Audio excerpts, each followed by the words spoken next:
মেসিকে খেপানোর ফল যে কতটা ভয়ঙ্কর হতে পারে তা সেদিন হারে হারে টের পেয়েছিল রিয়াল মাদ্রিদ। ওই দিন কিছু বুঝে ওঠার আগেই বার্নাব্যুর গ্যালারিতে থাকা ৮০,০০০ দর্শককে থমকে দিয়ে তিনি জানান দেন, মেসি রাজত্ব এই তো এখানে, রিয়ালের মাটিতেই খুঁটি গেড়ে গেলাম। সাল ২০১৭ এল ক্লাসিকো নামটা যেন সার্থক হয়েছিল ২৪ এপ্রিলের সে ম্যাচে। কি ছিল না তাতে? আক্রমণ, পাল্টা আক্রমণ, গোল, পাল্টা গোল। খেলোয়াড়দের মেজাজ হারানো নাটকীয়তা সবকিছু যেন পর্ষা সাজিয়ে বসেছিল রিয়ালের মাঠ সান্তিয়াগো বার্নাব্যুতে। ছিল লাল কার্ডও। ২-২ ড্রয়েই খেলা শেষ ভেবে টিভি রিমোট অনেকে হাতে নিয়েছে কি নেয়নি।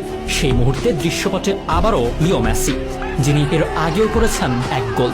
Sergio Roberto, Gomez, Jordi Alba আর মেসি এই চারের মিলিত এক দুর্দান্ত পাল্টা আক্রমণে এলেও মেসির ৯২ মিনিটের সেই গোল।